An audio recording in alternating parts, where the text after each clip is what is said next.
Yo, karibuni tena katika ukurasa wetu pendwa kwa Timamu Afya. Akili ni nini?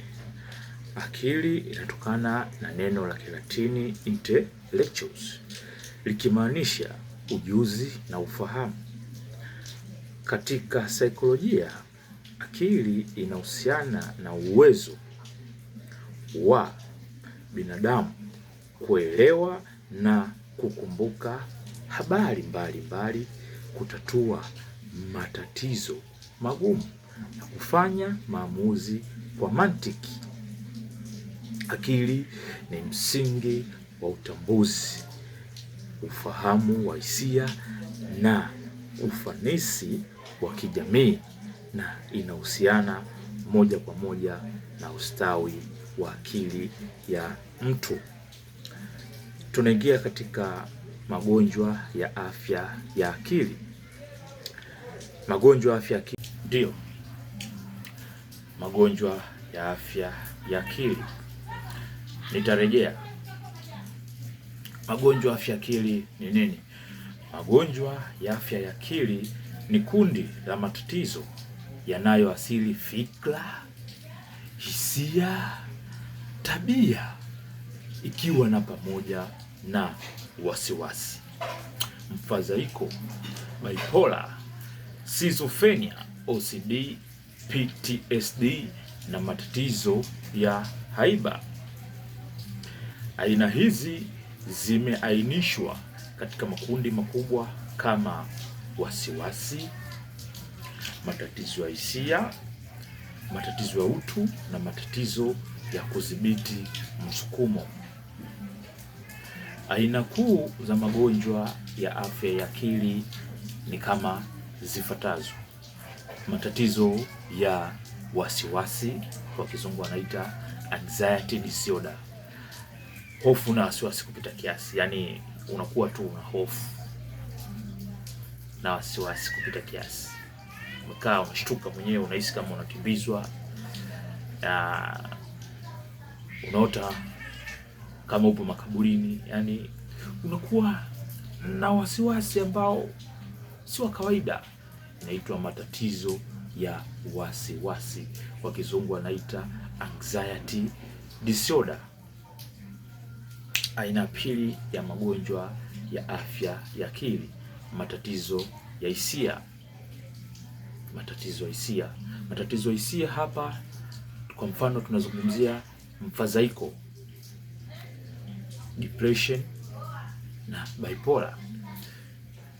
Tukianza na depression inamaanisha nini? Depression ni msongo wa mawazo, yani unakuwa una mlimbukano wa mawazo, unakuwa na mawazo mengi sana yanayoshindwa kuyabeba. Kichwa chako kinakuwa kimejaa stress, unawaza kupita kiasi. Hiyo inaitwa depression.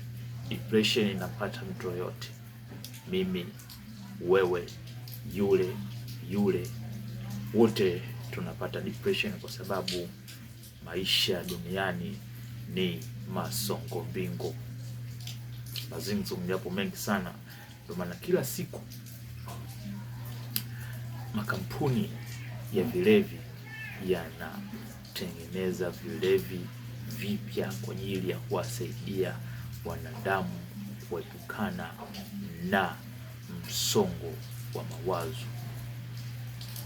Kunywa kilevi kupita kiasi ni hatari kwa afya yako.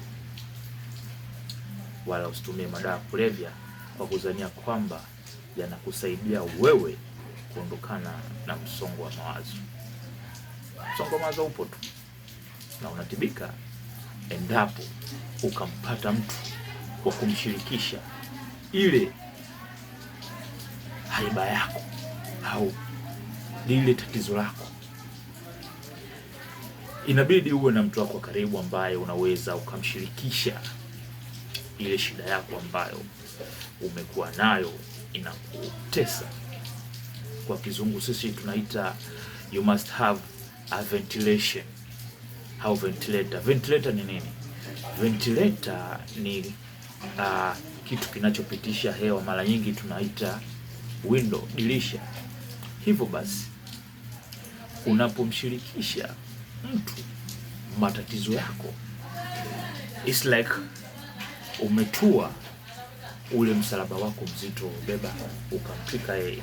Ndio maana hata ndugu zetu wa Roma pale ambapo wanakuwa wanaenda kutubu dhambi zao ama kuungama dhambi zao kwa padri, aende chumba cha siri, anaenda yeye kwenye chumba ambapo anakutana na padri. Anapoungama dhambi zake, anamwelezea yule padri matatizo yake. Padri yule matatizo yale anachukua, alafu anamuongoza sala ya toba. Yule mtu anatubu. Saikolojia yake inahisi kwamba yale matatizo yake anakuwa amemwachia yule padri, yeye akitoka anakuwa mpya.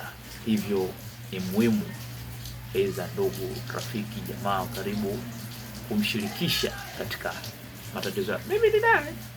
Rafiki wangu karibu namshirikisha katika mambo yangu magumu, ni siri yangu mimi, na nakushauri kuwa makini sana unapomchagua mtu wa kumshirikisha matatizo yako ya karibu, kwa maana unaweza kumshirikisha mtu matatizo yako karibu na ukashangaa kesho kutwa unakuta mbele ya hadhara, majirani, ndugu wamejua kinachoendelea ni nini. Unazidi kuwa na msongo wa mawazo. Kwa unamshirikisha Mungu, anakupa maono ya kumtambua ni nani ambaye unaweza kumshirikisha mambo yako ya siri.